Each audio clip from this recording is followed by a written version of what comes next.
Tu aizslēgi, ko es teicāt, ka esat pie veikala atstājuši, ja? Nē, pēc kara, teiksim, 50. gados taču pamatā visi meklēja, teiksim, krāsaino metālu, čaulus, kur bija lādiņi tur, lādiņa ārā un čaulu uz veikalu. Tas bija labs ienākums, teiksim, uzreiz, jā. Bet tad arī veikalā nodevu, ja? Un tie, bija, katrā veikaliņā bija ar metālūžņu pieņemšana, krāsaino un melno, teiksim. Un tad, to mēs tā skatāmies, tas kauds turpat kā 10 metri no ceļa. Kā puiši nākot no rakšanas pilns mugursums ar patronām, teiksim, pierakts. Kā tu nepaņems tādu vērķi? Aizstiepām prom. Bet tagad vīra meklēšana neviens nekur nevar atrast. Nav nekur tādu palikuši. Tad jūs to vērķi pielikāt pie veikalu un... No veikala kaudas aiznesām prom savā virzienā uz māju pusi, teiksim, pāri kilometri. Viens pie stobos, pie lainas un laina jau klāt, protams, ar nebija, teiksim. Kā tu biji Krievu laikos, saprot, tas jau bija diezgan tā nevarēja tā vienkārši iet un ņemt un nest un kā? Saprotams, ka ne, un puišēļus kā pamanīja, kā puišēļi kaut ko patronas prizinēja. Kā kaut kā trokšņi mežā tas... Tā bija lielie jau klāt uzvartēji, bet tas jau bija to laiku niķis. Nu, jūs jau arī, saprotu, bijāt viens no tiem huligāniem, kas gāja mežā un... Jā. Ko padomu var jūs... Gājām, kur vien zinājām, kur kaut kāds ierakums jau kas. Teiksim, tie visi tika pārlodāti un... Bunkuri droši vien, vai ne? Bunkuri, jā, it sevišķi, teiksim tā.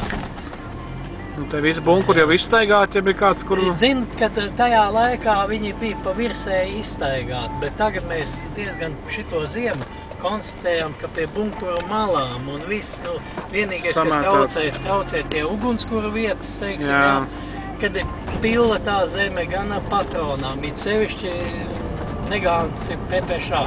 Nu jā, tas... Skan visas malas, kur viņus izbārstītas, teiksim, jā, ap bunkuriem, teiksim, un viss, ieroči, ja tajos laikos mums būtu, tad mēs būtu salasījušies viņus momentā šaujams. Nu, tieši tā, tas jau bija jau... Jo abērti bunkuru malās, nedaudz zemes virsū un visādi citi atklātās vietās, pat pilnīgi sūni tikai uzaugus virsū, vēl varēja atrast.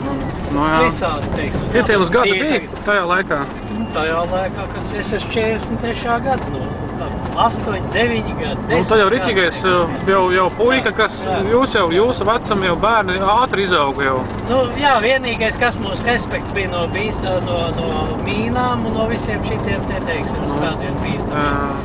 Tos, ja nekādā gadījumā mēs nedauzījām nekā, ja varēja, tā lēnām panesa, uztaisīja bunkurā ugunskuru, ielikt ugunskurā, teiksim, sagatavoja ugunskuru, ielika iekšā, pielaida sēkociņu, lai sāk turēties, un paši kaut kur citā bunkurā noskatās, kā uziet gaisā, teiksim.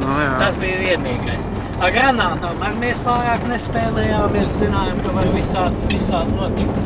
Vienvārds ar tā, mūsu aizraušanās bija, ja varēja dabūt kādu šaujumu atrast, un galvenais vēl patrons, jo viena daļa patrons par Krievu un viss, teiksim, nerunājot jau par vācu patronām, kas momentā bija lietojums. Tajos laikos. Pat šījos laikos atrodam, ir izmēģinājuši, esam tagad 60 gadu nogulējuši, bet salasītas vienkārši bunžā, un tie lasītāji aizmirsuši.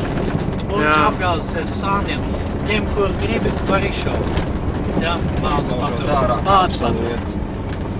Tā kā, ir jau visādas vietas, kāda augsta, šite visu ziemu, ik pa brīdim kāds rakņājās šite te, teiksim. Ir, vai ne?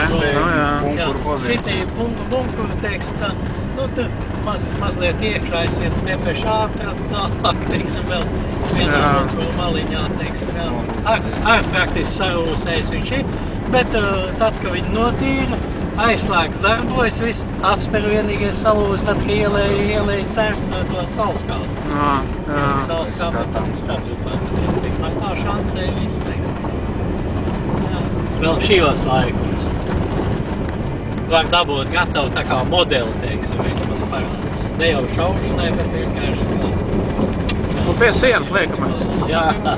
Katrā ziņā tas štancējums nebija sapulks. Nebija, jā.